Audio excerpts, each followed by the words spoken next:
தமிழ் ஒளி தொலைக்காட்சி நேயர்கள் அனைவருக்கும் அன்பு வணக்கம். உசிலம்பட்டி மிகவும் பின்தங்கிய பகுதிகளில் மிகவும் முக்கியமான ஓர் பகுதி என்றுதான் சொல்ல வேண்டும்.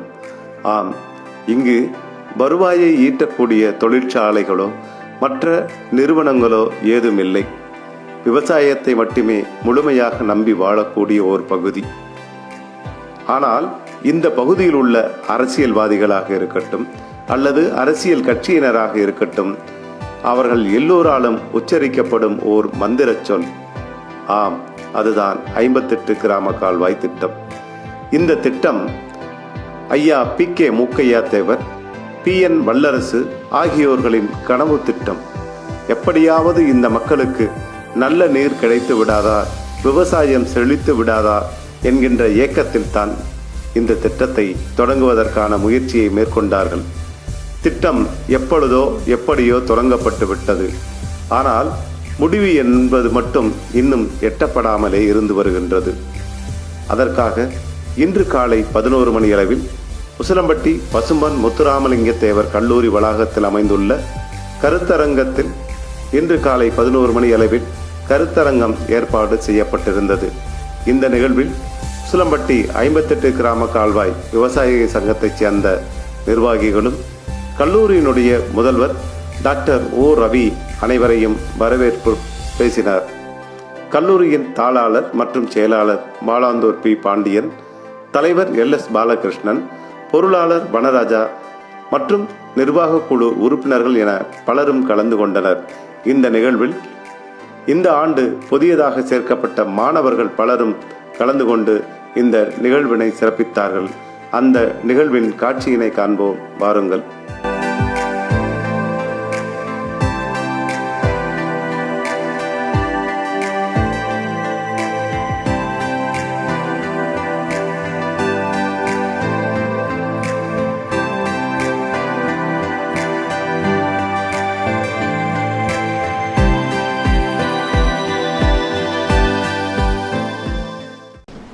கூட்டம் ஏன் கூட்டப்பட்டிருக்கிறது அப்படின்றதுக்கு ஒரு விளக்கம் இருக்கு. பொதுவா நம்ம உசிலம்பட்டி பகுதியில இருக்கக்கூடிய பிரச்சனைகள் என்னென்ன அப்படின்றத நம்ம கண்டுபிடிக்கணும் அப்படின்னு இந்த காலேஜில் ஒரு முடிவு எடுத்தோம். காரணம் என்ன அப்படின்னா, இந்த பகுதி பொருளாதார ரீதியாக கல்வி ரீதியாக பிற்படுத்தப்பட்ட ஒரு பகுதி அப்படின்றது தான் இன்னைக்கு வரைக்கும் உண்மை. பொதுவா நம்ம கோர்ட்டுக்கு போறோம், நம்முடைய பிரச்சனைய நம்ம பேச முடியாது, அதுக்கு ஒரு லாயர் வைக்கிறோம். ஏன் அப்படின்னா, சட்டத்துக்கு உட்பட்டு நம்முடைய பிரச்சனைய சுருக்கமா நீதிபதிக்கு எடுத்து சொல்வதற்காக இதனுடைய பிரச்சனைகளை கண்டுபிடித்து அவை அரசாங்கத்திடம் அல்லது அரசு உயர் அதிகாரிகளிடம் கொண்டு செல்லும் ஒரு மாபெரும் பொறுப்பை இந்த கல்லூரி இனி வருங்காலங்களில் ஏற்றுக்கொள்ள தயாராக இருக்கிறது என்ற அடிப்படையில் இந்த கூட்டம் முதல் கூட்டமாக ஏற்பாடு செய்யப்பட்டு இருக்கிறது. இதில் நமது கல்லூரியை சார்ந்த வணிகவியல் துறை பேராசிரியர்கள், MSW என்று சொல்லக்கூடிய சமூக பணி துறை சார்ந்த ஆசிரியர்கள் இணைந்து செயல்பட்டுக் கொண்டிருக்கிறார்கள். முதல் கூட்டத்தில் முதலாவதாக நமக்கு இருக்கக்கூடிய பிரச்சனையான 58 கிராம பாசன விவசாயிகள் முன்னிறுத்தி கொண்டிருக்கக்கூடிய 58 பாசன கால்வாய் திட்டம், இது பலாண்டு கோரிக்கை. 1996 திமுகவுடைய அரசு பதவியில் இருக்கின்ற போது இந்த கோரிக்கையை ஏற்று இந்த 58 கால்வாய் திட்டத்தை நிறைவேற்றுவதற்கு தேவையான தொகை 33.81 கோடி என திட்டமிட்டு அறிவித்து நிதி ஒதுக்கீடு செய்து இந்த திட்டம் ஆரம்பிக்கப்பட்டது. ஆனால் 2 ஆண்டுகளில் இந்த திட்டம் முடிவடையும் போது இதுக்கு எப்பயுமே கட்டுமான பொருளுடைய விலைவாசி கூடும், லேபர்ஸ் சார்ஜ் கூடும். எனவே 86 கோடி ரூபாயில் இந்த திட்டம் நிறைவேற்றப்பட்டிருக்கிறது. இது 58 கிராமத்துக்கு பொதுவான ஒரு திட்டம் என்பதனால இது வந்தா இந்த பகுதியில விவசாயம் செழிக்கும், விவசாயத்துக்கு தேவையான நீர் வசதி பெருகும், மக்களுடைய வாழ்வாதாரம் உயரும் என்ற அடிப்படையில் இந்த திட்டம் கொண்டு வரப்பட்டது. இந்த திட்டம் முடியும் போது 86 கோடி ரூபாய் செலவழிக்கப்பட்டதாக கணக்கு சொல்றது. இந்த திட்டம் நிறைவடைந்து 3 ஆண்டுகள் ஆகிறது. மார்ச் 2018 இந்த திட்டம் நிறைவேற்றப்பட்டதாக அதிகாரப்பூர்வமாக அறிவிக்கப்பட்டது. ஆனால் தண்ணீர் ஒரே ஒரு முறைதான் வந்திருக்கிறது. அரசாங்கம் என்ன சொல்கிறது என்று சொன்னால், வைகை அணையில் உபரி நீர் அப்படின்னு சொல்லுவாங்க. டேம்ல தண்ணி பெருகி டேம் உடைஞ்சிடும் அப்படின்ற கட்டத்தில் அந்த தண்ணியை வெளியேற்றுறதுக்கு ஒரு குறுக்கு பாதை இருக்கும். அதுல வரக்கூடிய தண்ணி பேரு உபரி நீர். அந்த உபரி நீர் வரும்போது 58 கால்வாய்க்கு தண்ணீர் கிடைக்கும் அப்படின்னு சொன்னாங்க. கடந்த ஆண்டு வந்தது.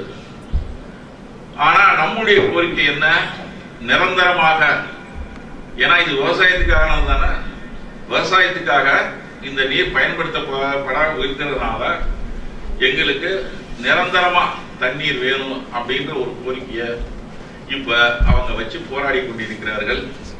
பசும்பொன் முத்துராமலிங்க தேவர் கல்லூரியிலே பொது விஷயமான 58 கால்வாய் கிராம திட்டத்தை பற்றிய ஒரு கருத்தரங்கு.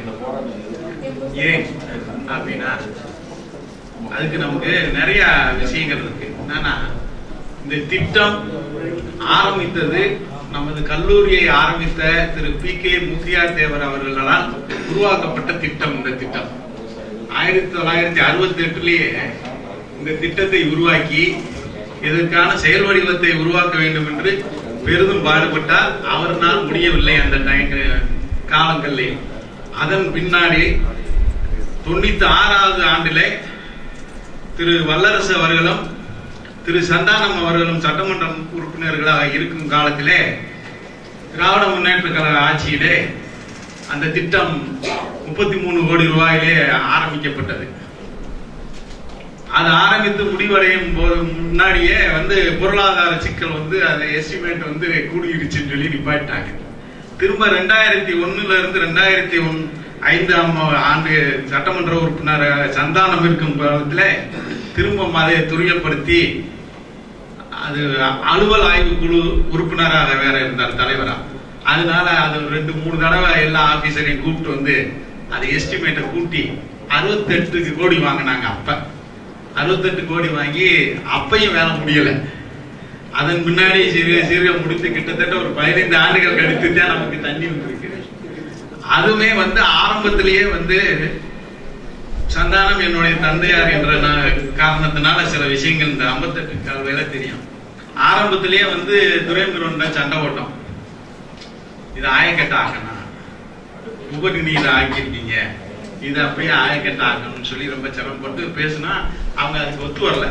ஏன்னா நம்ம வைகையில இருந்துதான் எல்லா பாசனம், திருமங்கலம் கால்வாய் வைகை பாசனம், பெரியார் கால்வாயின் இருப விவசாயிகள் வர்றாங்க. வேலூர் பகுதி ஒரு வைகை பாசனம். அதுக்கு முன்னாடியே சிவகங்கை மாவட்டத்துக்கு வைகை பாசனம் கொடுத்துட்டாங்க. ஆக இந்த தண்ணியினுடைய அளவுகள் எல்லாத்துக்கும் கொடுத்தது போக மீதத்தை தான் தர முடியும் அப்படின்னு ஒரே பிடிவாதமா இருக்காங்க. இப்பயும் அதான் அரசாங்கத்தினுடைய இது உபரி நீர் தான். பிரின்சிபால் சொன்ன மாதிரி நமக்கு உபரி நீர் தான். அதுவே என்னன்னா அப்பயுமே நமக்கு ஆயக்கட்டை ஒரு 10 அடி கீழே கூட போட முடியல. தொட்டிப்பாலம் கட்டி வர்ற அளவுக்கு அந்த பள்ளத்தளவுலயே கொண்டு வந்திருந்தாங்கன்னு வைங்க, நமக்கு தண்ணி திறக்கிறதுக்கு வாய்ப்பு இருக்கும். அவங்க 55 அடிக்கு மேலதான் நம்ம தண்ணியை திறக்க முடியும் நமக்கு. அப்படி ஒரு ஸ்கீம் இது. அப்பயே சண்டை போட்டு பார்த்தோம், அவங்க அது முடியாம போயிருச்சு. இப்ப வந்துருச்சு, கால்வாய் எல்லா ஊருக்கும் வந்துருச்சு. பிரயோஜனம் இல்லாமலே இருக்கிறது. நேற்று இந்த பாப்பாவட்டி கிராமத்துல கூட ஒரு அம்மையார் பேசியிருந்தாங்க, 58 கால்வாய் கிராமத்திற்கு தண்ணி வரும்னா தண்ணி இல்லாம இந்த ஏரியா பூரா வறட்சியா கிடக்கு அப்படின்னு சொல்லி. இப்போ ஒரு தடவை வந்ததுமே சில கம்மாய்களுக்கு மட்டும்தான் வந்துச்சு, நிறைய கம்மாய்க்கு வரல. அதுல எங்க ஏரியாவெல்லாம் கூட 2001 இருந்து 5 வரைக்கும் இருந்தப்ப ரெட்டியப்பட்டிக்கும் ஐயம்பட்டியும் 2 கம்மாய்க்கும் எக்ஸ்டென்ஷன் வாங்கினோம் நாங்க அந்த நேரம். அதுவும் அதாவது இப்ப அங்க வரவே இல்லை, பொதுவா கல்லூத்தோட நின்றுக்கிடுச்சு தண்ணி, நாங்கிட்டலாம் வரல. அதே மாதிரி சில ஊர்கள் மட்டும் வந்திருக்கு. அது என்னன்னா, ஏன் இப்ப பிரின்சிபால் இந்த ஒரு மீட்டிங் அரேஞ்ச் பண்ணியிருக்காங்க நம்ம இதுல அப்படின்னா, இது எல்லாருக்கும் தெரிய வேண்டும். இந்த விஷயம், இந்த பிற்படுத்த பகுதி, இது மூக்கையா தேவர் அந்த காலத்திலே கல்லூரி ஆரம்பிச்சதே இந்த பகுதி மக்கள் கல்வி வளர்ச்சியில நிறைய வரணும் அப்படிங்கிறத. கல்வி வளர்ச்சி ஏன் வர வேண்டும் என்றால், பொது உடைமை வளர வேண்டும், பொது சிந்தனை வர வேண்டும். அதுக்காகத்தான் கல்வி. பாத்தீங்கன்னா இந்தியா லெவல்ல கேரளா மட்டும் கொஞ்சம் முன்னாடி இருக்கு, அங்க எஜுகேஷன் லெவல் கூடுதல். அந்த பெர்சன்டேஜ் ஆஃப் எஜுகேஷன் அங்கதான் நிறைய படிச்சிருக்கான். அதுக்கு அடுத்துதான் நம்ம எல்லாம் வர்றோம். ஆகையினால இது மாணவர்கள் உள்ள சார்ந்த பிரச்சனை மாணவர்களுக்காக இல்லை. ஒவ்வொருத்தரும் ஒரு குடும்பத்தை சார்ந்தவர்கள். அந்த குடும்பம் விவசாய குடும்பத்தை சார்ந்தது. அந்த விவசாய குடும்பம் பாதிக்கப்பட்டு கொண்டு இருக்கிறது. இந்த 58 கால்வாய் கிராம திட்டம் செயல்படுத்தினால் உசிலம்பட்டி பகுதியிலே ஒரு 50% மக்கள் பொருளாதார ரீதியாக முன்னுக்கு வந்து விடுவார்கள். அதை மாணவர்களும் தெரிய வேண்டும். இந்த திட்டத்தை செயலாக்குவதற்கு உறுதுணையாக இருக்க வேண்டும் என்பது என்னோட தனிப்பட்ட ஆசை என்று கூறி, இந்த விழாவிற்கு வருகின்றிருக்க 58 கால்வாய் கிராம திட்ட விவசாய பெருமக்கள் அனைவரையும், PKM அறக்கட்டளையினுடைய தலைவர் அவர்களையும், கல்லூரி முதல்வர் அவர்களையும், செயலாளர் பொருளாளர் அவர்களையும் நன்றி கூறி என் உரையை முடிக்கிறேன். இன்றைய தினம் பசுமன் முத்துராமலிங்க தேவர் கல்லூரியில், எனக்கு இது தெரியாது, இப்ப ஒரு 10 நிமிஷம் தான் உள்ள வந்தேன். என்ன செக்ரட்டரி என்கிட்ட சொன்னார், இந்த மாதிரி நடக்குதுன்னு. அந்த வேலையில அப்புறம் எல்லாரும் தலைவர்கள்லாம் சொல்லுவேன். நான் இப்ப மற்ற பகுதிகளெல்லாம் இருக்கு, இருந்தாலும் என்னுடைய உணர்வுகளை, என்னுடைய ஆதரவுகளை நாங்கள் எடுத்து சொல்ல வேண்டும் என்ற ஒரு சிந்தனை நோக்கம் எனக்கு உண்டு. அதில் மாமங்க வழியில எப்படி இருந்தாலும் நாங்கள்லாம் நீங்கள்லாம் தோல்ல தூக்கி போட்டு வளர்த்த மாமைகள். தேவர் கல்லூரியிலே காலை நேரத்தில் தொலைநோக்கு சிந்தனையோட, இதுவரையிலும் இந்த கல்லூரியில இப்படி ஒரு நிகழ்வுகளும் பொது சிந்தனைக்கும் எந்த காலத்திலும் நடத்தல் தெரியாது. கல்லூரியில அது வேலையத்தையும் படிப்போட முடிஞ்சிடும். ஆனா பொது அறிவு சிந்தனையில இன்னைக்கு நம்மளுடைய சமுதாய வளர்ச்சிக்கு, அதிலும் தண்ணி 58 கால்வா, இந்த பசுமன் முத்துராமலிங்க தேவர் கல்லூரி, பத்தூர் நாடு, உசிலம்பட்டி தாலுகா எவ்வளவு கீழ் மட்டத்தில் இருக்கின்றத உங்களுக்கு தெரியும். 58 கால்வாய தம்பி பாலகிருஷ்ணன் அவருக்கு அப்பா எம்எல்ஏ இருந்தாரு, வெள்ளரசு இருந்தாரு. வெள்ளரசுக்கு அங்க சட்டமன்றத்தில் ஒரு பேரு, திராவிட முன்னேற்ற கழகத்தில் தலைவர் கலைஞர் தான் இந்த 58 கால்வாயை ஒதுக்கப்பட்ட போது வல்லரசு போய் 58 கால்வா வல்லரசு வாழ்ந்துதான் ஒரு பேர் வச்சார். இவருக்கு அந்த 58 கால்வாயில அப்படி ஒரு நோக்கத்தோடையே வல்லரசும் கடுமையாக உழைத்தார். அதை தொட்டு போன பின்னால அப்படியே நம்ம தொடர்ந்து எல்லா எம்எல்ஏக்களும் எல்லா பேரும் அதுல கவனத்தை கொண்டு போகும்போதே அங்கதான் இருக்கு ஒரு வேலை. அது கண் துடைப்பு நாடகம். 58 கால்வா தம்பி பாலகிருஷ்ணன் சொன்னார். நான் 58 கால்வா மடையும் பார்த்தேன், அங்க இருக்கிற வைட்டம்ல இருக்கிற நிலைமையும் பார்க்கும் போது, ஏப்பா மனிதன் சாப்பிட்டுட்டு செமிச்சு எப்படி கழிவுகள் வெளியே போகுதுன்ற மாதிரி போனாத்த அது உருப்படி. 58 கால்வா 30 ஆண்டுகளுக்கு இப்படியே பேசிக்கின்றாலும் நமக்கு வகு நம்பாது.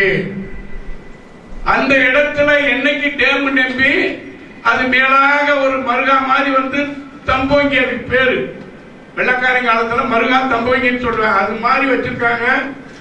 அதுக்கு கவனம் இன்றைக்கு அமர்ந்திருக்கும் 58 கால்வாவுடைய பிரதிநிதிகளுக்கும் கமிட்டிக்கும் தலைவர்களுக்கும் சொல்ல வேண்டியது என்றால், நான் இதுல இருக்கிற போது என்னால முடிந்தது உங்களோட பின்னால வரதுக்கும் தயாரா இருக்கும். இந்த கல்லூரியும் வரும்.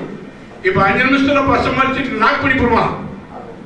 தயவு செய்து இந்த திமுக ஆட்சியில் நேற்று கூட பாப்பாவட்டிக்கு முதலமைச்சர் வந்தார். ஒன்னொன்னா சொன்னார். அவர் வந்தது இந்த நோக்கம் அல்ல. கிராம சபை கூட்டுறதுக்கும் மகாத்மா காந்தி என்ன முறையில அஹிம்சை முறையில நடத்தினாரோ அதை சொல்றதுக்கு வந்திருக்காங்க.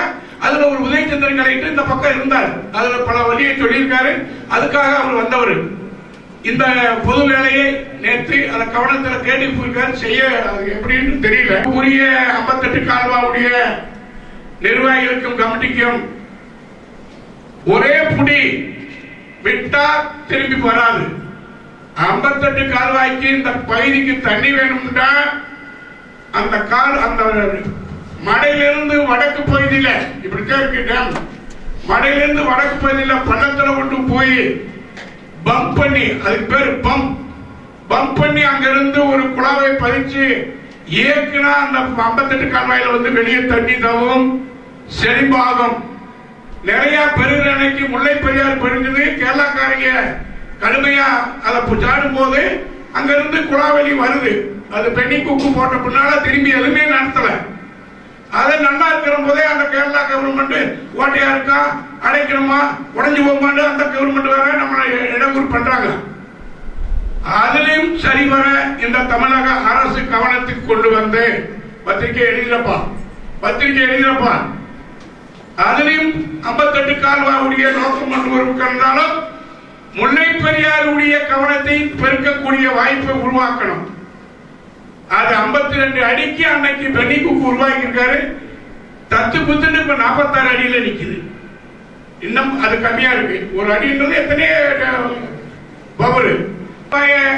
வடபக்கம் பம்ப் பண்றதுக்கு நம்ம போராட்டத்தை கொடுக்கணும். அந்த போராட்டத்தை கொடுக்கும் போதே நம்மளுக்கு தண்ணி அந்த பக்கம் வரும். நம்மளுக்கு வரும்.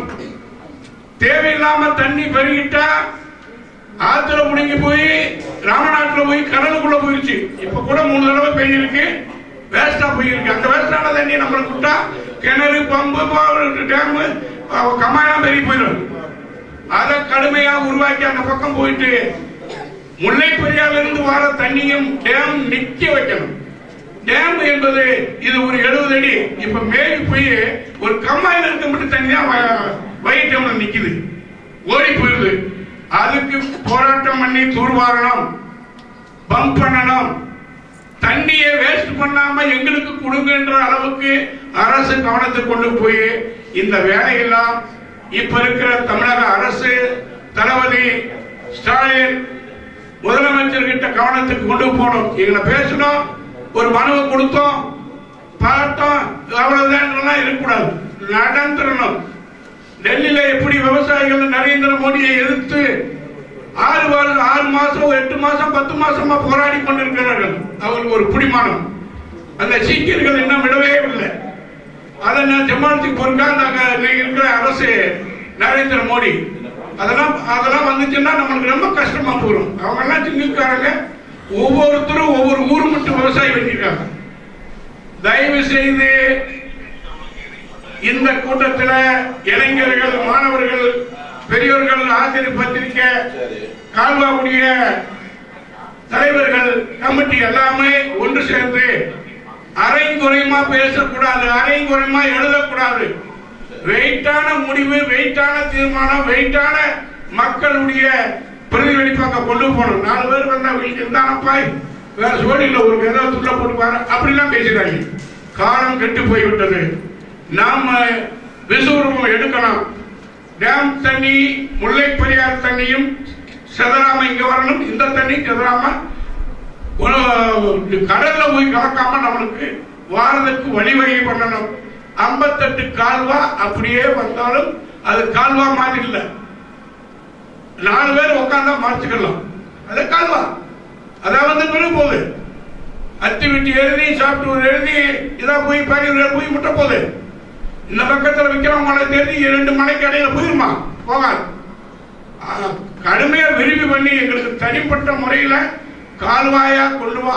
இல்ல எங்களுக்கு கீழ்ப்பகுதியில எங்களுக்கு தண்ணியே ஒவ்வொரு டேம் ஒவ்வொரு டேம், அந்த டேம்ல நடக்கூடாது, அது கீழே ஒரு ஒவ்வொரு டேம் நம்மளுக்கு ஒரு அந்த சாத்தியார் அணை மாதிரி நம்ம இந்த பாலமேடு குற்றாமணிக்கிட்ட ஒரு இடம் இருக்கு, அந்த மாதிரி கட்டினாத்தான் நம்மளுக்கு வந்து செழிமா 10 ஊர் நாட்டுக்கு செழிப்பு வரும். அதுதான் நீங்க எடுத்த முயற்சி, அதுதான் பின்காலத்தில் உங்களுக்கு ஒரு பேரும் புகழும் 58 கால்வா கமிட்டிக்கும் பெரியவர்களுக்கும் தாய்மார்களுக்கும் இளைஞர்களுக்கும் மாணவர்களுக்கும் ஆசிரியர் பத்திரிகை அத்தனை பேருக்கும் நன்றியை சொல்லி நீங்க கடுமையாக முயற்சி எடுப்பீங்க. நாங்க மாதிரி ஆளுங்க பின்னால வர்றதுக்கு அரசு வழியிலோ பொதுமக்கள் வழியிலோ நாங்களும் மாவனோட சேர்ந்து ஒத்துழைப்போம். இதுதான் முடிவு. அரை குறைமா பேசினா மச்சம் பேப்பர் கொடுத்தோம்னா நடக்காது. வேகமா வேலையை பாரு. இந்த திமுக ஆட்சியில் அதை நடைமுறை கொண்டு வரதுக்கு வழிவகை பண்ணுங்க. இல்ல பஸ் சம்பாதிக்கணும் உண்ணாவிரதம் உட்காரணும்னா முதல்ல நான் போய் உட்காரு. மாமங்கள் வந்து சேருங்கள். நன்றி, வணக்கம். சிலருக்கு சில விஷயம் தெரியாது, சிலருக்கு சில விஷயம் தெரிஞ்சதை சொல்லிட்டு போறதுக்கு இந்த கருத்தா இருக்கும். அந்த அமைப்புல வந்து நான் பெரியார் டேம்ல வச்சு இருக்கக்கூடிய வாழக்கூடிய வேண்டாம். என்ன விஷயம் கேட்டீங்கன்னா, இன்னைக்கு 58 கால்வாயா வந்துருச்சு. இன்னும் ஒரு அன்னை போசனை சொன்ன மாதிரி முயற்சி பண்ணா அது நிரந்தரம் ஆக்கலாம். இது வந்து பென்னிக்கு கவர்னர் பென்னிக்கு இந்த கால்வாயை ஆரம்பிக்கிற போது அவர் குருதியில போய் ராம்நாடு வரைக்கும் போய் பார்க்கிற போது வந்து இது ஒரு 18 கால்வாய்க்கு சாத்தியமாகும் அப்படின்னு சொல்லி ஒரு முயற்சி பண்ணி அவர் போய் ராம்நாடு வரைக்கும் போய் பார்க்கிறார். ஆனா அந்த மடையை திறந்து தன்னால திறந்து விடுற போது அது 17 கால்வாயில போய் நின்றது தண்ணி. 18வது கால்வாய் கம்பத்துல இருந்து வாயக்கம்பது மேற்கு கோடி வந்து கோடிக்கு போறது மாதிரி ஒரு கால்வாய் அவர் நிறைவேற்ற முடியவில்லை. அது செய்யறது வாய்ப்புகளும் இல்லை. இதே அவர் அண்ணன் தலைவர் சொன்னது மாதிரி 17வது கால்வாய் முடிந்து 18வது கால்வாய் அன்னைக்கு கம்பத்துல இருந்து அதே 1996 திராவிட முன்னேற்ற கழக ஆட்சியில தான் பிடிஆர் கம்போவாறு வல்லரசு இவங்கெல்லாம் இருந்து அந்த 18ஆம் கால்வாய் செப்பனிடப்பட்டு இது ஆரம்பிக்கப்பட்ட போது அது ஆரம்பிக்கப்பட்டு இன்னைக்கு பயனில் இருக்கு. இதே மாதிரி அந்த 18 கால்வாயும் ஒவ்வொரு நீர் 18வது கால்வாயில ஒவ்வொரு நீர் தான் பாசனம் பண்ணணும்ன்ற மாதிரி ஒரு ஸ்கீம் வச்சிருந்தாங்க.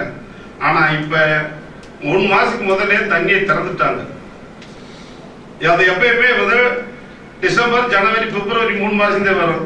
இப்ப 3 மாசம் பின்னுக்கு தண்ணி திறந்து இப்ப டெய்லி வந்து தண்ணி வந்துருக்கு. அதனால என்னுடைய கருத்து பிரகாரம் முயற்சி பண்ணா 58 கால்வாயின் பகுதி மக்கள் அனைவரும் பயன்படுவதற்கு உண்டான வாய்ப்புகள் நிறைய இருக்கு. முன்னோர்கள் செய்துவிட்ட சாதனையை நம்ம முறியடியாக அனைவரும் ஒன்று சேர்ந்து ஒத்துழைத்து இதை செய்தால் நிரந்தர பாசனத்துக்கு உண்டு பண்ண முடியும் என்பதை என்னுடைய கருத்துக்களாக தெரிவித்து வாய்ப்பளித்த அனைவருக்கும் நன்றி விடைபெறுகிறேன். சுருக்கமாக இந்த 58 கிராம கால்வாய்க்கு முன்னால இந்த காலத்து தண்ணி பிரச்சனை எப்ப வந்துச்சு, எதுக்கு வந்துச்சுன்னு சொன்னா 1919 ஜாலியன்வாலாபாக் படுகொலையில செத்ததை கண்ட ஆங்கிலேயர் அரண்டா 1920 பெருங்காட்டூர்ல சுட்டு கொண்டதை கேட்டு அரண்டா என்னடா இப்படி செய்யுங்க அக்கிரமத்தண்ணி பட்டினி கிடக்கிற மக்களை ஏன்டா சுட்ட பாவ பயிரை சுட்டான்னு கேட்கிற போதுதான் அவை ஏதாவது நல்லது செய்யறான்னு சொன்னதுக்கு பிறகுதான் இந்த பகுதியில கல்லறை சீரமைப்பு துறை வந்துச்சு. அதுக்கு பிறகு இந்த ஜோசப் துறைன்னு ஒரு மலையாளி இன்ஜினியர் வந்து இந்த திட்டத்தை தொடங்கி பெருங்காமநல்லூர் பிரதான கால்வாய் என்ற திட்டத்தை போட்டு இதை ஆரம்பிச்சதுதான் அணைக்கட்டினுடைய வைகான தோன்றலுக்கு காரணமாக தொடங்கி வச்சது. அது 1922 போட்ட ஸ்கீம் பெருங்காமநல்லூர் பிரதான கால்வாய். அது எங்க போச்சுன்னா சுதந்திரம் பெற்றுடனே ஆட்சிக்கு வந்தவர்களே திருமங்கலத்தை சேர்ந்த ராஜாராம் நாயுடு அவர்கள் உள்துறை அமைச்சராக வந்தார். அவருடைய சம்பந்தர்களுக்கு நாட்டாட்சியர் நிறைய இருந்தார்கள். அந்த கால்வாய் பெருங்காமநல்லூருக்கு பிரதான கால்வாயை போடுவதற்கு பதிலாக நாட்டாட்சியில தொடங்கி அப்படியே திருமங்கலம் பிரதான கால்வாயா போயிடுச்சு. இதெல்லாம் சுயநலத்துலதான் ஒவ்வொரு அரசியல் நடக்கிறதுக்கு ஒரு உதாரணம்.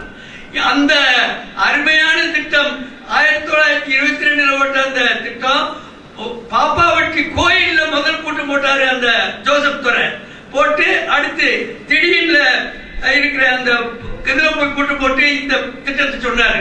இதெல்லாம் வரலாறு. ஆனா பெருங்காமனூர்ல சுட்டு செத்தவன் பிரச்சனை போய் முடியட்டும். அதுக்கப்புறம் 40 வருஷம் சீட்டு ஆக்ட்ல நொறுங்கி நொஞ்சு எழுந்த பகுதி மதுரைக்கு மேற்க, கடவாய்க்கு கிழக்க, ஸ்ரீவிழுவத்தூருக்கு தெற்க இந்த கிராமமலைக்கு உட்பட்ட மக்கள் அத்தனை பேர் அடிமைகளாக சிறைவாசத்திலே சென்றார்கள்.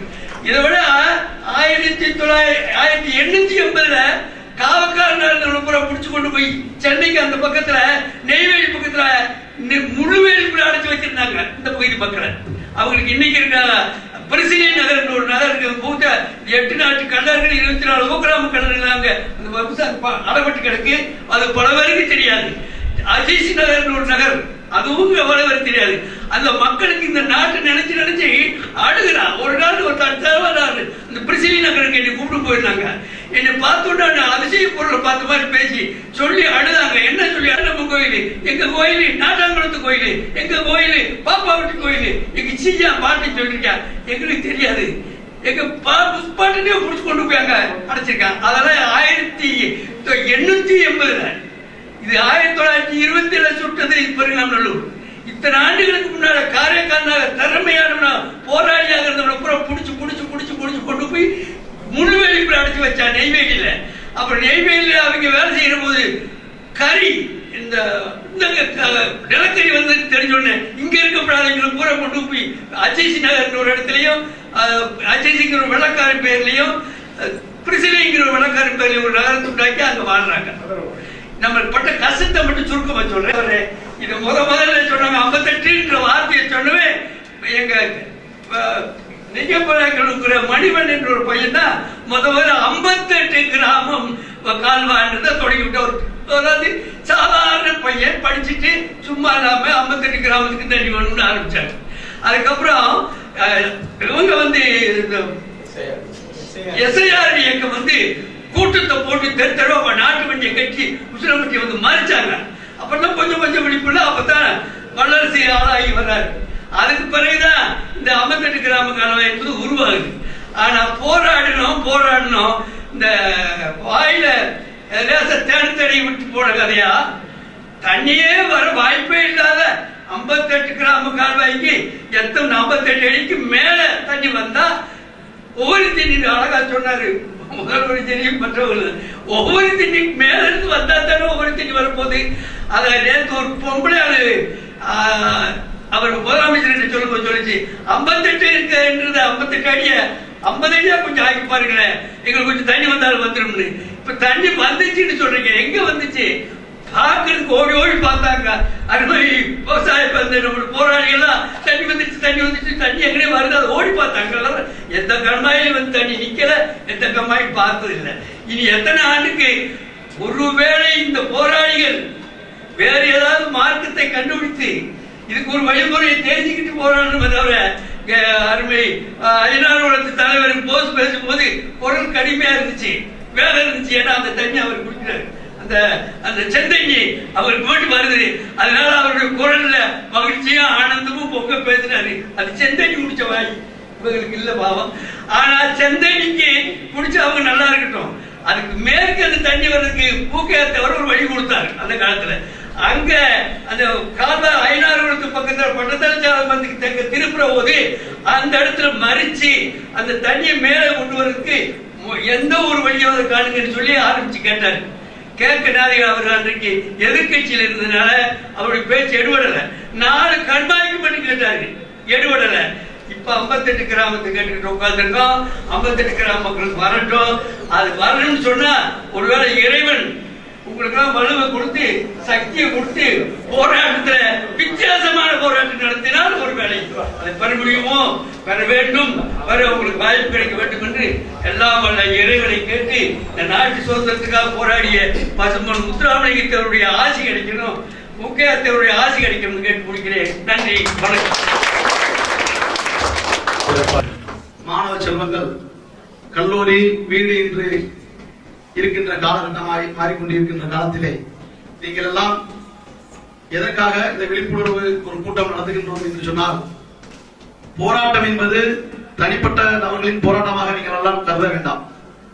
ஒட்டுமொத்த ஒரு உரிமைக்கான போராட்டம், ஒட்டுமொத்த இந்த மக்களுடைய அடிப்படை உரிமைக்கான போராட்டமாக நீங்கள் எல்லாம் கருத்தில் கொள்ள வேண்டும் என்று உங்களுக்கு நான் தெளிவாக எடுத்துரைக்க கடமைப்பட்டிருக்கிறேன். ஏனென்று சொன்னால், இடஒதுக்கீடாக இருக்கட்டும், நீர் ஆதார பிரச்சனையாக இருக்கட்டும், கடந்த காலங்களிலே தொடர்ந்து போராட்ட களமாக உசிலம்பட்டியிலே நடந்து கொண்டுதான் இருக்கின்றது. மற்ற மாநிலங்களை குறிப்பாக சொல்ல வேண்டும் என்று சொன்னால், தமிழகத்தினுடைய முதல்வராக வீற்றிருந்த திரு எடப்பாடி அவர்களுடைய தொகுதியிலே 565 கோடி ரூபாயிலே அந்த பகுதியிலே நமது 58 கால்வாயுடைய திட்டமானது வெறும் 100 கோடி ரூபாய். 565 கோடி ரூபாயிலே உருவாக்கப்பட்ட திட்டத்தை, அந்த திட்டத்தின் நீர் பாசனம் பெறக்கூடிய கண்மாயினுடைய பரப்பளவு 100 கண்மாய்கள்.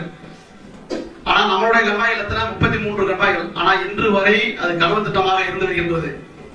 ஆனால் 565 கோடி ரூபாயில் போடப்பட்ட திட்டம் 100 கண்மாய்க்கு நீர் பாசனம் பெறக்கூடிய வகையிலே அந்த திட்டத்தை உருவாக்கி ஓராண்டுகளிலே முடிவு நிறைவேற்று அவருடைய பகுதிகளிலே நீர் ஆதாரத்தை நீர்நிலைகளை பெருப்பதற்குண்டான ஏற்பாடுகளை செய்திருக்கிறார் என்று சொன்னால், அந்த மக்களுடைய ஒட்டுமொத்த போராட்ட குணமும் அவர்கள் வைக்கப்பட்ட கோரிக்கையாக ஏற்றுக்கொண்டு அவங்க எல்லாம் நிறைவேற்றப்பட்டிருக்கின்றார்கள். ஆனால் இங்கே என்ன நடக்கிறது என்று சொன்னால், எந்த ஒரு கோரிக்கை வைத்தாலும் 4 பேர் 5 பேர் 50 பேர் 20 பேர், அதாவது மாணவர்களுடைய கோரிக்கைக்காக கூட இருக்கட்டும், என் பிள்ளை அப்படின்னு நினைச்சு நான் தான் போராட்டம் முடிஞ்சு இன்னொருத்தருடைய பிள்ளைய தாக்குனா இந்த போராட்ட காலத்தில் நிக்கல.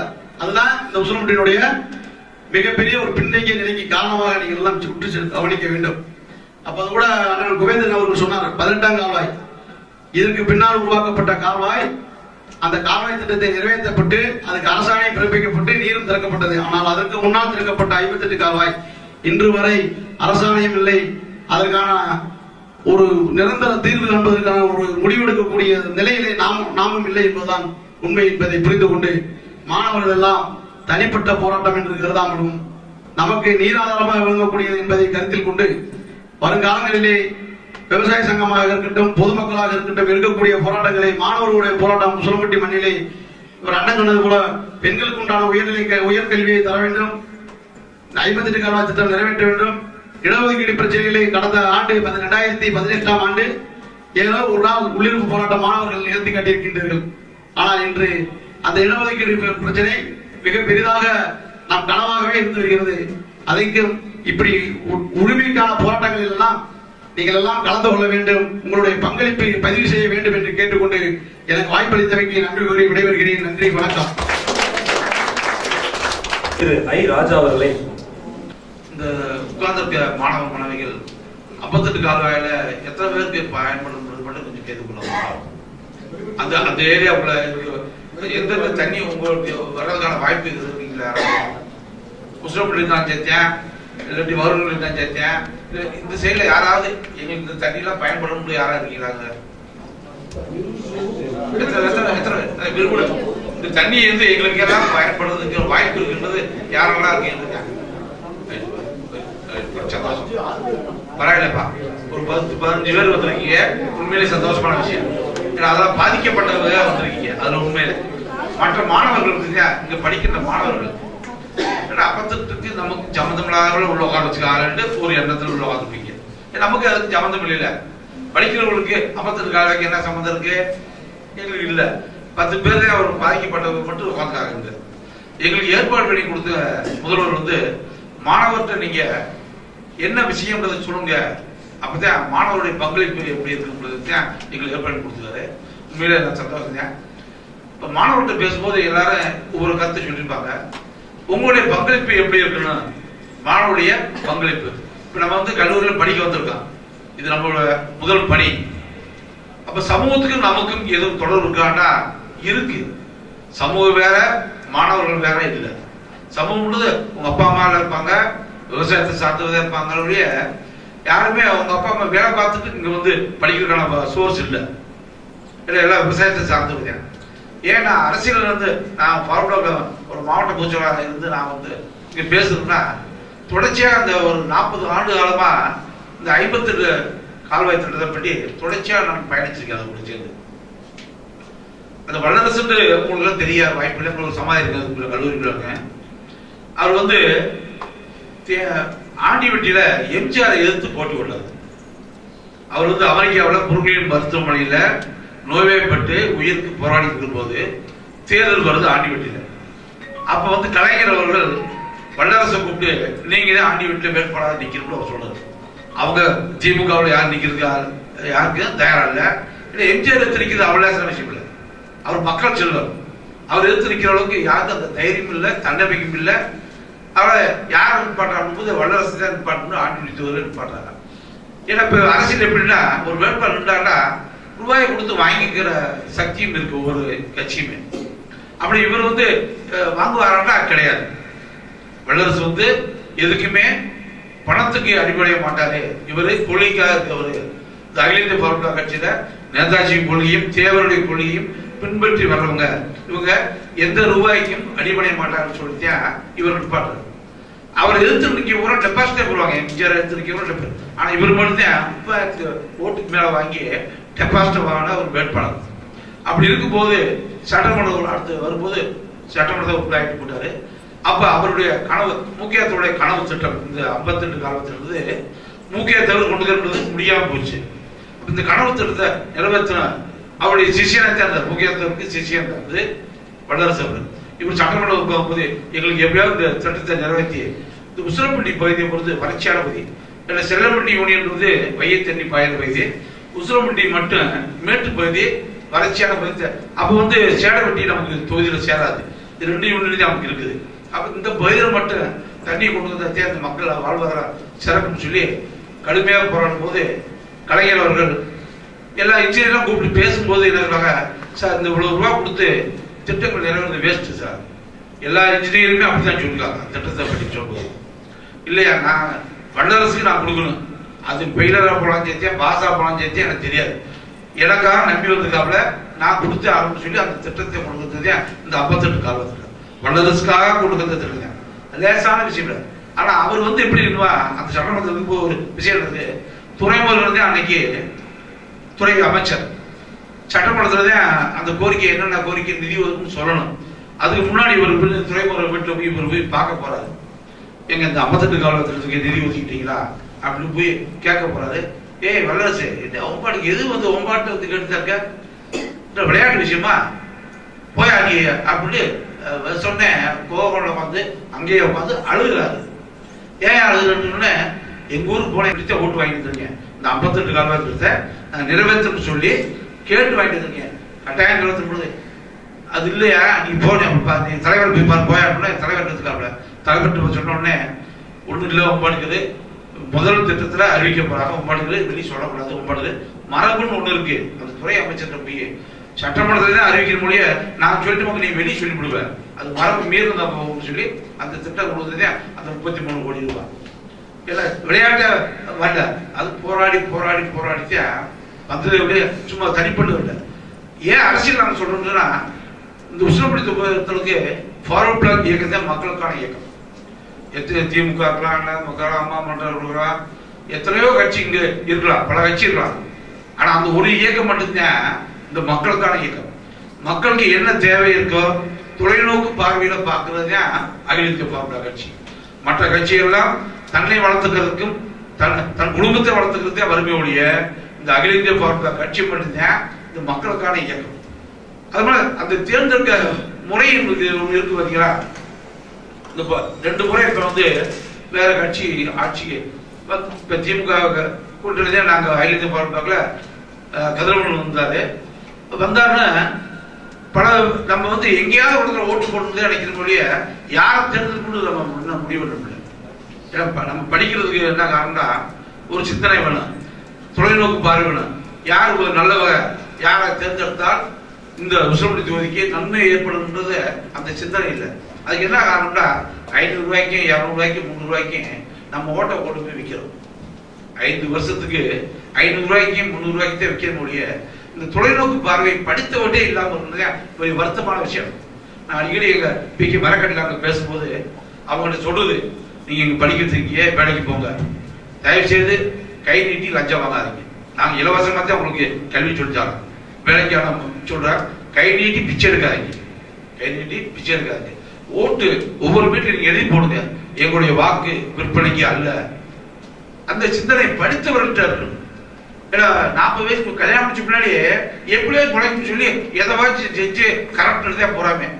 லஞ்சம் தான் இருக்கு இந்த நாட்டுல, அதிகமான லஞ்சம். அரசு அலுவலகம் சேர்த்தேன், அரசியல்வாதி லஞ்சம் தான் அதிகமா இருக்கு. அப்ப நம்ம யார்கிட்ட சொல்லலாம்னா இளைஞருக்கு நம்ம சொல்லணும். படிக்கின்ற மாணவர்கள் நீங்க வருங்கால சந்தையில் பெரிய அதிகாரிகளை உருவாக்கக்கூடிய ஆட்கள் நீங்க. அப்ப உங்களிடத்துல நாங்க இதை சொல்ல முடியும், வேற ஆட்கள் சொல்றது கிடையாது. கிராமத்துல சொன்னவாங்க வேற ஏதாவது சொல்லியிருக்கேன், இன்னைக்கு 500 ரூபா வச்சிருக்கு, இன்னைக்கு என் குழப்பம் ஓடி போச்சுப்பா, நீங்க எதை போய் பேசிக்கிறீங்க, போப்பா நீ வேலையை அப்படி சொல்லுவாங்க.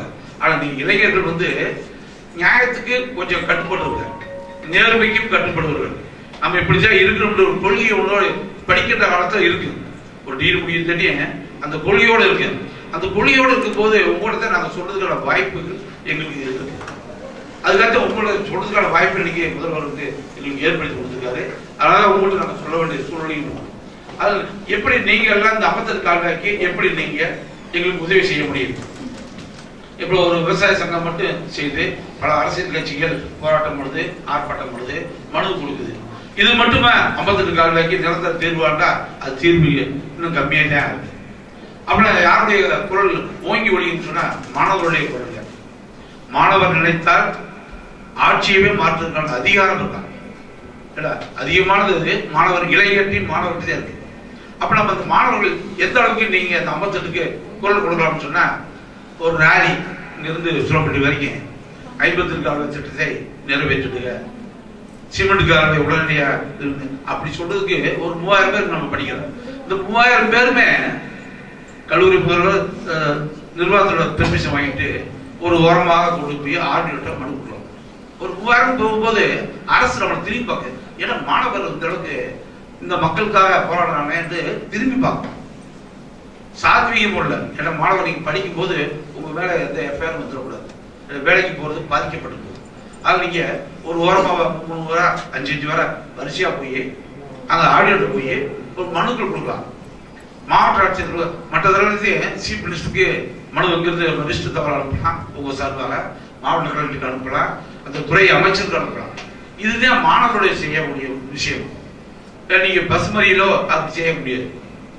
பப்ளிக்கு அரசியல்வாதிய எந்த வேலை செய்யலாம், அது வேற விஷயம். ஆனா மாணவர்களை பொறுத்தளவுக்கு நீங்க சாத்வீக முறையில உங்களுடைய கல்வியும் பாதிக்கப்படக்கூடாது. அதே நேரத்தில் இந்த விவசாயிகளுக்காக குரல் கொடுப்பதற்கான வாய்ப்பு உங்கள்கிட்ட இருக்கிறதே உங்களுடைய தாழ்மையான என்னுடைய வேண்டுகோளா இருக்கு. இன்னைக்கு டெல்லியில் பார்த்தா 300 நாள் விவசாயிகள் போராட்டம் பண்றாங்க. ஒண்ணுமே என்னது செய்தி செய்யல, மத்திய அரசு எதுவுமே செய்தி வைக்கல. நேற்று கூட 2 பேர் துப்பாக்கி சுட்டு இறந்துட்டாங்க. நேற்று தொடர்ச்சியா ஒரு 50-100 பேர் செத்துட்டே இருக்காங்க விவசாயிகள். அப்படி விவசாயம் மட்டும் எதுவுமே செய்ய முடியுமாண்டா இல்லைன்றதே இப்ப கேள்வி செய்யணும்னு முதல்வர் வந்து நல்ல விஷயத்தை இன்னைக்கு ஏற்பட்டிருக்காங்க. நிர்வாகத்துக்கு உண்மையில நாங்க நன்றி சொல்ல கடமைப்பட்டு. மாணவர்கள் நினைத்தால் எதையும் சாய்கள் முன்னாடி பாற்றம் படிச்சாங்க இல்லையா, அது மாதிரி மாணவர்கள் நீங்க இப்ப கூட இது அரங்கத்துக்குள்ள கொண்டு இருக்கு ஒரு ஆட்டோவில் எல்லா மாணவர்களையும் கொண்டு வந்து சொல்லி எல்லாருக்குமே இது புரிய வச்சமாக்க அப்பதான் உங்களுக்கு புரிஞ்சாதான் நீங்க வருங்க. இப்ப இந்த இதெல்லாம் இதெல்லாம் பாத்தீங்கன்னா என்னென்ன ஸ்கீம் எப்படி வந்திருக்குன்றதெல்லாம் பாத்தீங்க. அப்ப உங்களுடைய ஒத்துழைப்பு இருந்தாச்சும் இந்த பிற்பட்ட மக்களுக்கு ஒரு வாழ்வாதாரத்தை உருவாக்குறதுக்கான வாய்ப்பு. ஏன்னா நிலத்தடி நீர்லாம் இப்ப 1000 அடிக்கு ஓடி போச்சு கீழே சொல்லி பயிர் பார்த்தா ஒரு போட்டு 1000 அடியா.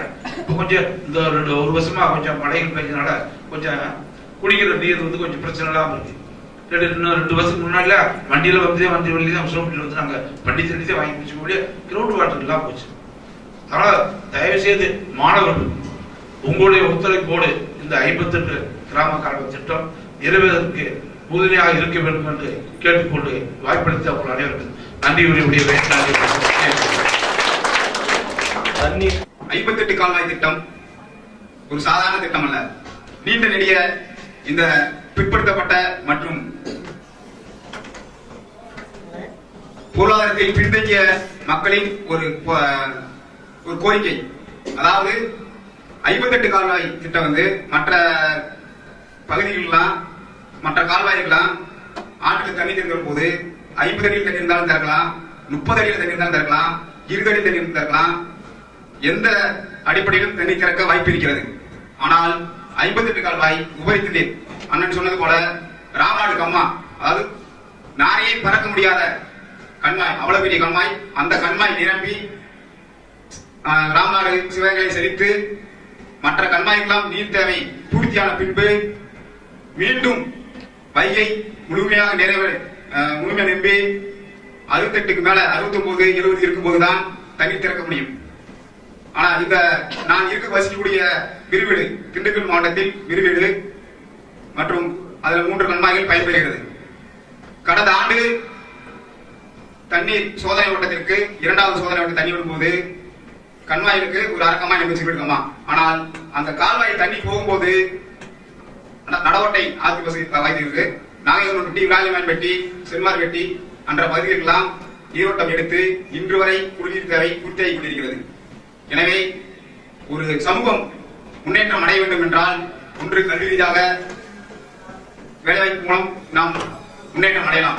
இன்னொன்று அந்த பகுதியில் அடிப்படை விவசாயம் தான். நம்ம அதாவது கிராம பொருளாதாரம் மூலமா தான் தன்னறிவுப்பட்டால் மட்டுமே இந்திய நாடு முழுமையாக ஒரு வல்லரசு நாடாக மாற முடியும். ஆனால் இந்த நமது பசுமன் முத்துராமலிங்க தேவர் கல்லூரியில் இன்றைக்கு மாணவர்கள் மத்தியில ஏன் இந்த பொது சிந்தனை விதைக்கிறோம்டா, இன்றைக்கெல்லாம் பொதுவா கல்லூரிக்கு வாரீங்க போறீங்க, பப்ஜி ஃப்ரீ ஃபயர் என்ற மூலம் நிறைய சீரழிச்சு இருக்கான். எல்லா பேருமே தான். நான் எல்லாம் பொதுவா எல்லா ஊர்லயும் போனா ஒரு தெருவுலயும் போனா தொடர்ச்சியா வரிசையா உட்காந்துருப்பாங்க. ஃப்ரீ ஃபயர் சூடா வந்துட்டாடா போட்டாடாங்க. அந்த சிந்தனை எல்லாம் மாற்று சிந்தனையாகி நம்மளிடம் என்ன தேவை பொது சிந்தனை இருக்கணும். அதாவது ஒரு குழந்தை அழுதாதான் அந்த தாய்க்கு குழந்தை பசிக்குதுன்னு தெரியும். அதே போல நம்முடைய தேவைகளை என்ன என்று அறிந்து கொண்டு போராட்டம் மூலமாகவோ அல்லது கோரிக்கை மூலமாகவோ தொடர்ந்து அரசுக்கும் அரசு அதிகாரிகளுக்கு முன்னெடுத்து செல்லணும். ஏன்னா நீங்க தான் மாணவர்கள் நினைத்தால்தான் ஐயா சொன்னது போல மாணவர்கள் நினைத்தால் நடந்து காட்டணும் பாட்டை படிக்கிறாங்க. அன்றைக்கு 1947 முன்பு சுதந்திரமாக இருக்கு. அதற்கு பின்பு எத்தனையோ மாணவர்கள் போராட்டம் தான் தமிழகத்துக்கான ஒரு மிகப்பெரிய ஒரு பெரிய மாற்றங்கள் இருக்கு. திமுக அரசியல் வந்திருக்காருன்னா மாணவர் போராட்டம், இந்திய போராட்டம், ஜல்லிக்கட்டு போராட்டம் பாத்தீங்களா மாணவர் போராட்டம் தான். அதுபோல மாணவர்கள் பொது சிந்தனைக்கு வாங்க. பொது சமீப காலமாக நமது கல்லூரியில கருத்தரங்கள் சமீபமாக நடத்தி வராங்க. இது எங்களுக்கே ஒரு மாற்றம் ஏற்பட்டிருக்கிறது. இளைஞர்கள் விருது பகுதியில் நாங்கள் ஒரு நேதாஜி மக்கள் அறக்கட்டளை என்ற மூலம் மரக்கன்றுகள் நடுறது ரத்ததானம் மூலம் நாங்கள் ஒரு விழிப்புணர்வு ஏற்படுத்தி வரோம். ஆனா இதே போல வர அக்டோபர் 30 அடுத்த டிசம்பர்ல ஒரு கருத்தரங்கம் 3 கருத்தரங்கள் இப்போது நாங்கள் தயார் பண்ணி வச்சிருக்கோம். விருது அரசு மேல்நிலைப் பள்ளியில மாணவர்களுக்கான விருது மாணவர்களுக்கு எப்படி இந்த பொது சிந்தனைகளை நாம் போறது என்று முக்கியமான தலைவர்கள் சமூக சிந்தனையாளர்களை கூப்பிட்டு கருத்தரங்கம் நடத்தலாம் இருக்கோம். விவசாயிகளுக்கான ஒரு கருத்தரங்கம் மற்றும் பெண்களுக்கான ஒரு கருத்தரங்கம் 3 கருத்தரங்கம் ஏற்படுத்தியிருக்கான். தொடர்ந்து கல்லூரி நிர்வாகிகள் இது போன்ற பொது சிந்தனைகளை முன்னிறுத்தி தொடர்ந்து ஒரு மாதம் ஒரு கருத்தரங்கம் நடத்தப்பட வேண்டும் என்று விருது 58 கால்வாய் கிளை சங்கம் சார்பாகவும் நான் முன்னாள் மாணவன் என்ற முறையிலும் நான் தாழ்மையாக கேட்டுக்கொள்கிறேன். தொடர்ந்து பயணிப்போம். நன்றி, வணக்கம், ஜெய்ஹிந்த். இந்த பொதுவான சிந்தனையை மாணவர்களுக்கு கொண்டு செல்ல வேண்டும் என உயரிய சிந்தனை நமது கல்லூரிக்கு வந்தமைக்கு ஒரு பாராட்டக்கூடிய ஒரு விஷயம். இதை தொடர்ந்து செய்யுமாறு இதன் மூலம் கேட்டுக்கொண்டு, கடந்த அக்டோபர் 2ஆம் தேதி முதல்வருடைய வருகை பாப்பாவட்டி கிராமத்திற்கு இருந்தது. அந்த வருகையில் நானும் பாப்பாவட்டி கிராமத்தை சார்ந்தவன் என்ற முறையில் கலந்து கொண்டு கிராமத்துக்கு தேவையான பிரதான பிரச்சனைகள், அடிப்படை தேவைகளை கேட்குமாறு அவர்கள் எங்களை வலியுறுத்தினார்கள்.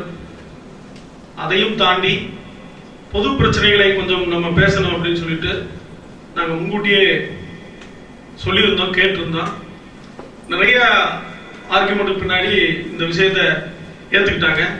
இது நிறைய இயக்கங்கள் போராடிட்டு இருக்கு, நீங்க உங்க ஊர் பிரச்சனை மட்டும் பேசுங்க அப்படின்னாங்க. இல்லைங்க, இதுவும் எங்கள் ஊரினுடைய பிரச்சனை, இதை நாங்கள் கண்டிப்பாக பேசியே தீர்வோம் அப்படின்னு வலியுறுத்தி இந்த பிரச்சனையை பேசுவதற்கு முன்னெடுத்து சென்று அக்டோபர் 2 நடந்த கூட்டத்தில் இந்த கோரிக்கை பெரிதாக வைக்கப்பட்டது.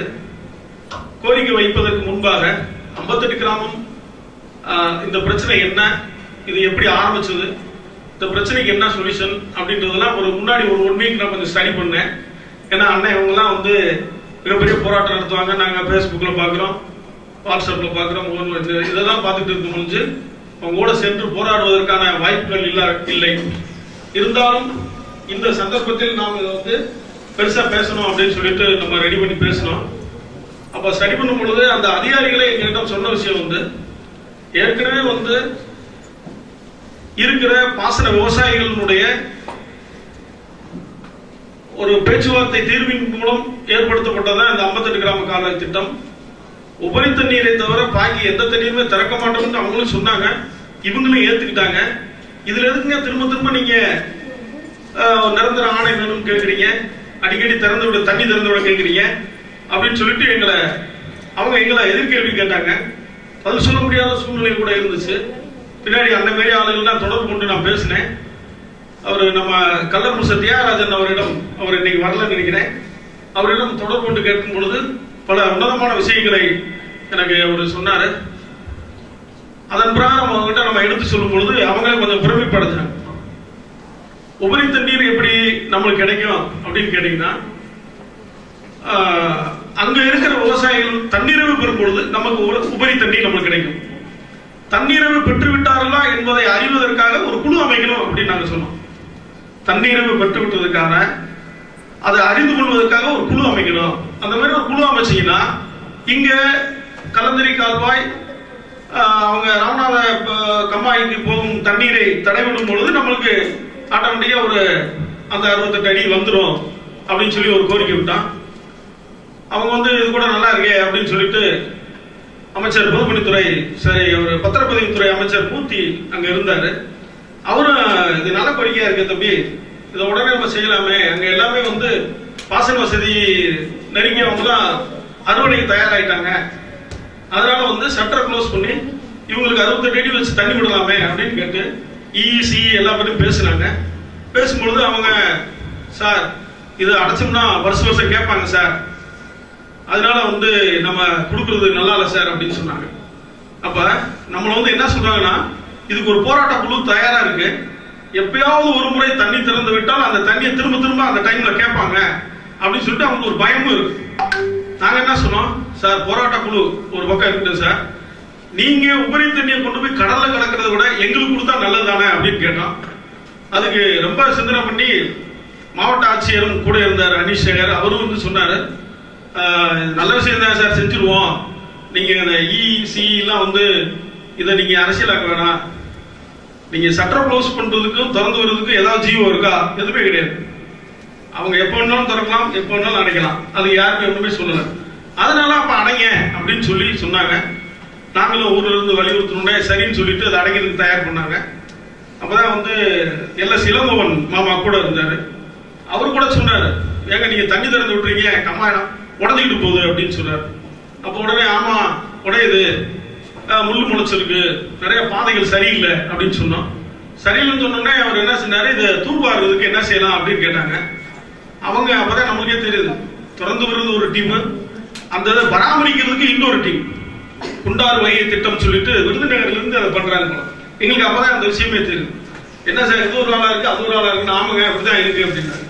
திரும்ப அவங்களுக்கு போன் போட்டு கேட்டோடனே, சார் நாங்க சிமெண்ட் ஸ்லாப் பதிக்கிறதுக்கு சாங்ஷன் பண்ணிட்டோம், இது அந்த டைம்ல நாங்க இது பண்ண முடியும், இப்போ நாங்க கிளீன் பண்ண முடியாது அப்படின்றாங்க.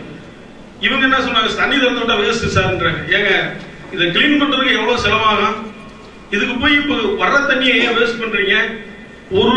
ஒரு தடவை நம்ம கம்மா நம்பிடுச்சுன்னா கிட்டத்தட்ட 2 ஆண்டுகளுக்கு தண்ணீர் பஞ்சம் நம்மளுக்கு கிடைக்கிறது இல்லை. தண்ணீர் பஞ்சமே இல்லாம நம்ம வீட்டுல இருந்துக்கலாம். சோ இருக்கிற வாய்ப்பை பயன்படுத்துங்க.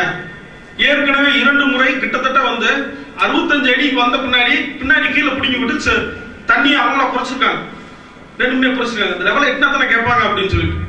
ஸோ அதனால இதை கண்டிப்பா பண்ணணும்னு சொன்னோடனே அப்புறம் அமைச்சரே போன் போட்டு பேசினாரு. அதுக்கான செலவுகளை நான் கூட ஏத்துக்கிறோம் அப்படின்னு சொல்லி இண்டிவிஜுவலாக சொன்னாரு. சொன்னதன் விளைவாக அவங்க உடனே தயார் பண்ணிட்டாங்க. இப்ப கிளீன் பண்ணிட்டு இருக்காங்க, அதை எப்படியாவது அனுப்பிச்சிருவோம்னு சொல்றாங்க. அது அன்னைக்கிட்ட நான் பெருமையா சொன்னேன். அன்னை சொன்னாரு, ஏப்பா அந்த இடவெளியில தண்ணி வாங்குற வேலையில விட்டுணும்ப்பா, நம்ம என்ன செய்யணும், நிரந்தர ஆணைக்கு மட்டும்தான் நம்ம செய்யணும் அப்படின்னு சொன்னாரு. அது ஒரு வகை சிந்தனையில எனக்கு புதுச்சிச்சு. சரி இருக்கிறத சமயத்தை கொஞ்சம் வாங்கிக்கிடுவோம், பசிக்கு கொஞ்சம் ஏதாவது பசி ஆத்திக்கிடுவோம், அப்புறம் நம்ம நிரந்தர ஆணை இது கொண்டு போவோம் அப்படின்னு சொல்லிட்டு இது பண்ணோம். அன்னை நைட்டு சொன்னதுல இருந்து அவர் வாட்ஸ்அப்ல போட்டிருந்தாரு. இதனுடைய தீர்வு என்ன அப்படின்னு சொல்லிட்டு இதனுடைய பயன் எல்லா பேருக்கும் தெரிஞ்சிருச்சு. இப்ப 58 கிராமத்தினுடைய விழிப்புணர்வு பட்டி தொட்டி எல்லாம் இருக்கு. 58 கிராமம்னா முன்னாடி என்னன்னே தெரியாம இருந்த ஒரு விஷயம் இன்னைக்கு எல்லா இடத்துலயுமே ரீச் பண்ணிட்டாங்க. அதுக்கே அந்த சங்கத்துக்கு மிகப்பெரிய ஒரு பாராட்டுதலும் ஒரு மிகப்பெரிய ஒரு நல்ல ஒரு சந்தோஷமான ஊக்கப்படுத்த வேண்டிய ஒரு சூழ்நிலை. இந்த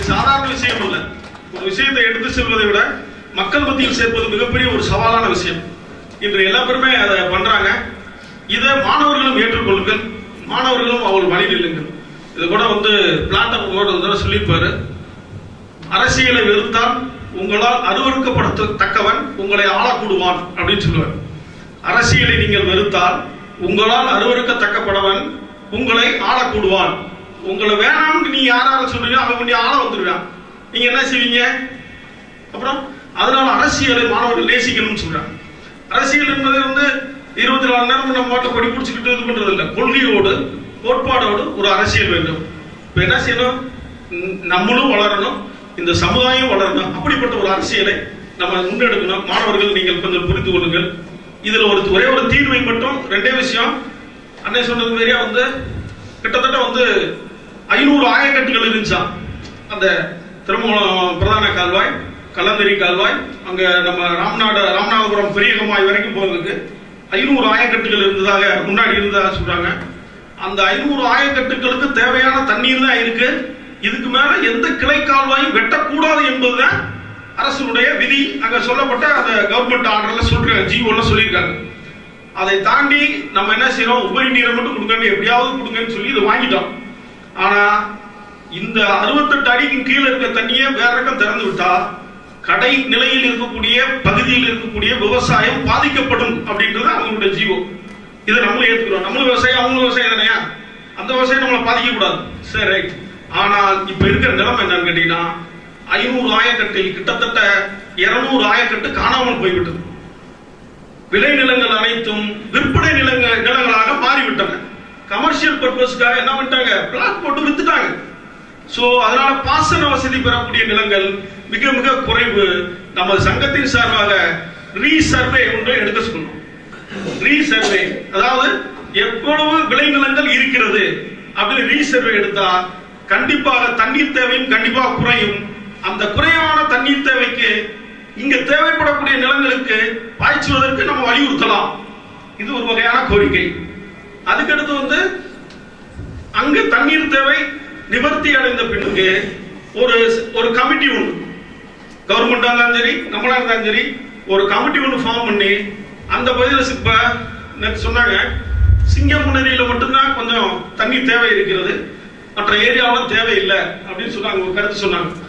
எங்களுக்கு தெரியல, ஆனா ஆக்சுவலா அமைச்சருக்கு அந்த தகவல் கிடைச்சிருக்கு, அவர் சொல்றாரு. சோ இந்த தகவலை அடிக்கடி தெரிந்து கொள்வதற்கும் அடிக்கடி அந்த மாதிரி விஷயங்கள்ல அந்த டைமிங்ல நமக்கு தண்ணி வேணும்னு கேட்கறதுக்கும் ஒரு கமிட்டி ஃபார்ம் பண்ணோம், லீகலா ஃபார்ம் பண்ணோம். லீகலானா நம்ம சொன்னா அவங்க திறந்து விடுறது மாதிரியா இருக்கணும். நம்ம போய் கெஞ்சி கெதறி சார் சார் சரியா போச்சு சார் எங்களுக்கு கொடுங்க சார் அப்படின்னு இல்லாம லீகலான ஒரு கமிட்டியை ஃபார்ம் பண்றதுக்கு நம்ம தயார்படுத்தணும். அதுக்கான போராட்டங்கள் வலுப்பட வேண்டும். மாணவர்களாகிய நீங்கள் எங்களோட ஒத்துழைக்க வேண்டும். நீங்கள் எடுத்து சென்றால் மட்டும்தான் இது மூளை முடுக்கெல்லாம் சென்றடையும். அடுத்து வரக்கூடிய சமுதாய மக்களும் பயன்பெறுவார்கள் என்ற எண்ணம் வளரும். இப்ப எங்களுக்கு முன்னாடி இருந்த ஒரு தலைமுறையினர் போராடி விட்டு போயிட்டாங்க. அதுக்கடுத்து ஒரு தலைமுறை போராடிட்டு இருக்கு. நீங்களும் போராட வேண்டியது இருக்கு. அதனால இந்த போராட்டத்தை எடுத்து செல்லும் பொறுப்பு உங்களிடம் இருக்கிறது. எனவே முன்னோர்கள் தொட்டு விட்டு சென்றதை சுட்டு விடாமல் தொட்டு கொண்டே இருப்போம் என கூறி வாய்ப்புக்கு நன்றி பாராட்டி விடைபெறுகிறேன். நன்றி. நான் இந்த கல்லூரியில முன்னாள் மாணவன். அப்பா அம்மா டீச்சர்ஸ் தான். விவசாயத்துக்கு எனக்கு எந்த தொடர்பும் இல்லை. நிலங்கள் இருக்கு, விவசாயத்துக்கு எனக்கு எந்த தொடர்பும் இல்லை. அப்புறம் எப்படி இந்த விவசாய சங்கத்துலன்னு கேட்டீங்கன்னா, நம்ம பகுதிக்கான பிரச்சனைகளை எதெல்லாம் நம்ம பாதிக்கிற பிரச்சனை, இப்ப சொன்ன மாதிரி ஒரு தண்ணீர்ல ஒரு பெண்களுக்கான கல்வி இல்லைன்றது உசிலம்பட்டியை எவ்வளவு தூரம் பின்னோக்கி இழுத்திருக்குது அப்படின்றத உணர்த்துறதுக்காக தான் நாங்க இந்த போராட்டத்தை முன்னெடுத்துட்டு இருக்கோம். ஒரு கட்சி சார்ந்து இயங்கணும்னு அவசியம் இல்லை.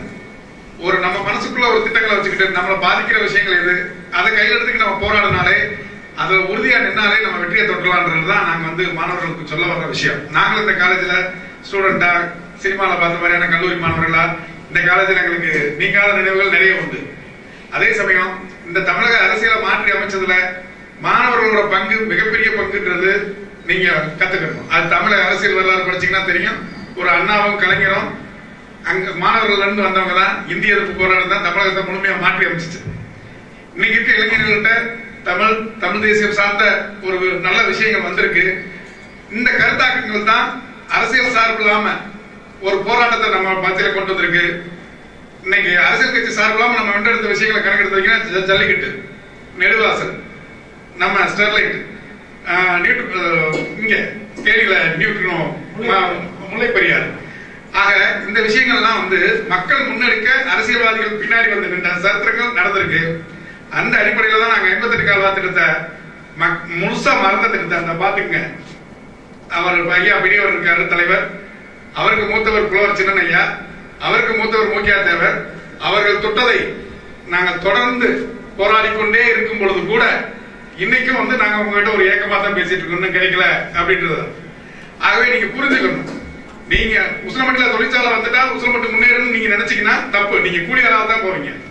ஆனா ஒரு உங்களுக்கான கல்வியும் தண்ணீரும் கிடைச்சிட்டா நீங்க சுயமா சிந்திக்க முடியும். அப்படி சுயமா நின்றதுனாலதான் இந்த பகுதியில் தண்ணி நிறைய இருக்க போய் தான் நான் வந்து தண்ணி வேணாம்னு நம்ம மக்கள் நினைச்சிட்டாங்க. அதுக்கேற்ற மாதிரி நம்ம பகுதி மேட்டு பகுதி. இதுல வந்து அவநம்பிக்கை கொண்டதுக்கு தேவையே இல்லை.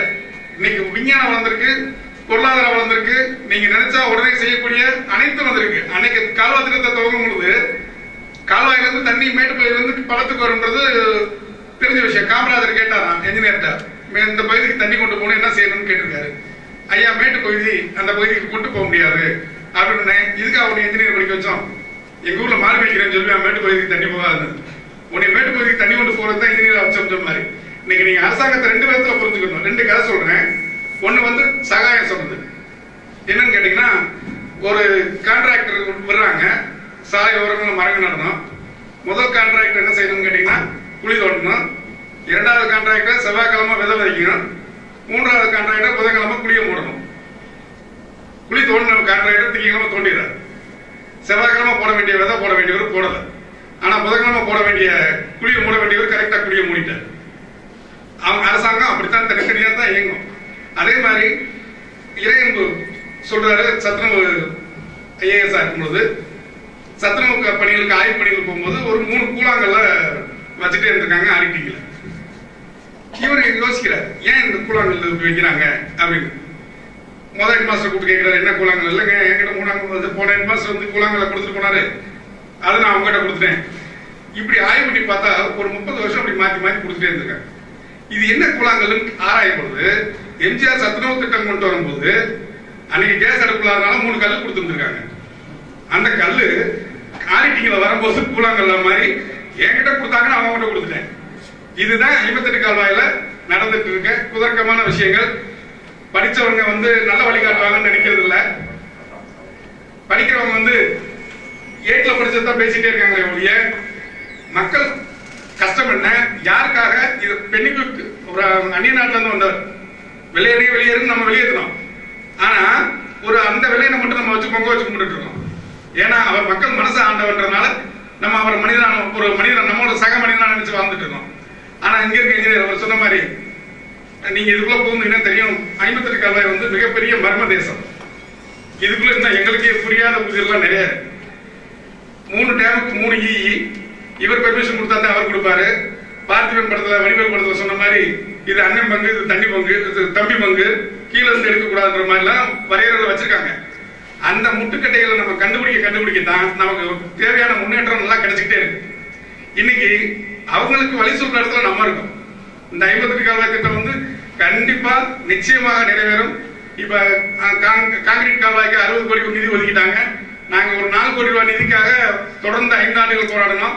போராடாம 60 கோடி ரூபாய் கிடைச்சிருக்கு. அரசாணை 67 அடியில பிறப்பிச்சிடும் சொல்லியிருக்காங்க. அதுல என்ன சொல்றாங்கன்னா, முதல்ல 67 அடியில கொடுத்துடுறோம், ஒரு தடவை என்ஜாய் பண்ணிட்டு உங்களுக்கு தேவையான அளவுக்கு குறைச்சிக்கன்னு இருக்காங்க.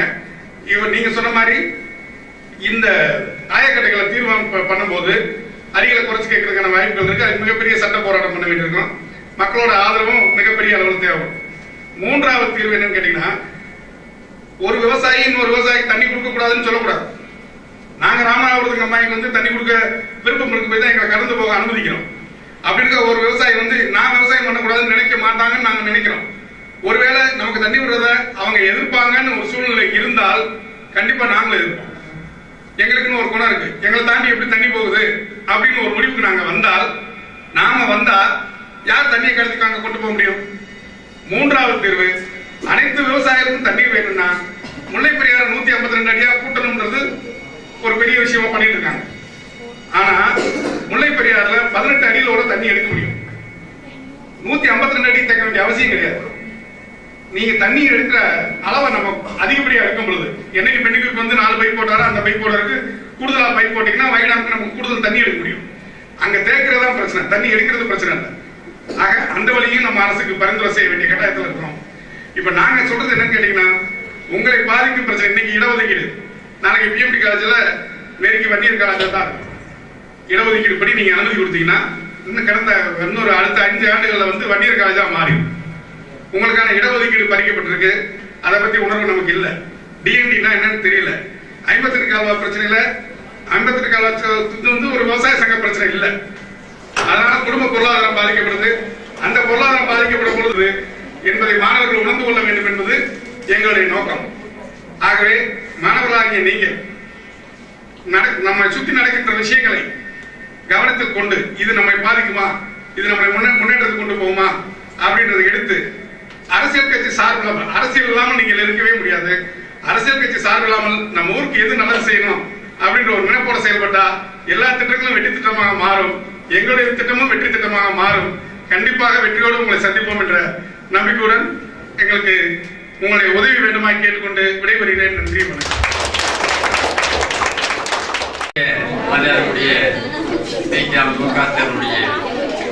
காலேஜில்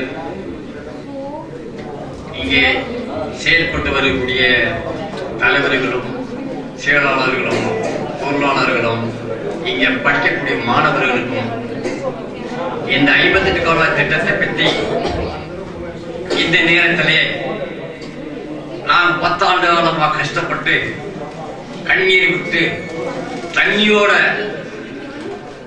போராடி 3 தடவையும் இந்த உசம்டி பகுதியை தண்ணியை கொண்டு வந்து போராடி 58 கால திட்டத்தை தண்ணி விட சொல்லி தவம் இருந்து அதிகாரியுடைய போராடி 28 கம்பாய்க்கு தண்ணி முகம் கொடுத்து பாய்ச்சி விட்டு பொதுமக்களுக்கு செயல்பட்டு விட்டோம். என்ன வரையும் இந்த 58 கால திட்டம்ன்றது இந்தியாவிலேயே பெரிய ஒரு ஆசிரமான ஒரு 58 கால திட்டம்ன்றது இந்தியாவிலேயே பெரிய ஒரு ஆசிரமான ஒரு நிவாரணை. இந்த திட்டத்தை எடப்பாடியோடையும் சந்திச்சு பேசினோம், பன்னீரோடையும் சந்திச்சு பேசினோம், மற்ற அதிகாரியோடையும் சந்திச்சு பேசினோம். பேசக்கூடிய வாய்ப்பு இருந்ததால் 1 கோடி ரூபாய் நேரடியாக பேசி வாங்கி இன்ஜினியரை கூப்பிட்டு வாய்க்காலை திட்டம் போட்டு சுத்தமாக செயல்படுத்தி விட்டார்கள். இரண்டாவது 68 அடி தண்ணி ஏறிவிட்டது. அங்கு மலைகளில் பெஞ்சு அந்த 68 அடி தண்ணியும் இரண்டாவது தண்ணியும் கொண்டு வந்து சேர்த்து விட்டார்கள்.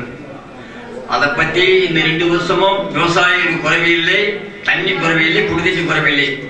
இந்த 58 கால்வாய் திட்டம் இனிமேற்பட்டு இந்த 500 மாணவர்களுக்கும் இந்த காலேஜுடைய தலைவர் பொறுப்பு செயலாளர்களுக்கும் இந்த 58 கால திட்டத்தை மாசம் இதே மாதிரிதான் ஒரு நிர்வாக கூட்டம் போட்டு இது பப்ளிக்கப்படுத்தணும் சொல்லி உங்களை எல்லாத்துக்கும் நன்றி கூடி வணக்கம் தெரிவித்தேன். வணக்கம். जनगण मन अधिनायक जय हे भारत भाग्य विधाता पंजाब सिंध गुजरात मराठा द्राविड उत्कल गंगा उच्चल जलधि तरंगा तव शुभ नामे जागे तव शुभ आशीष मांगे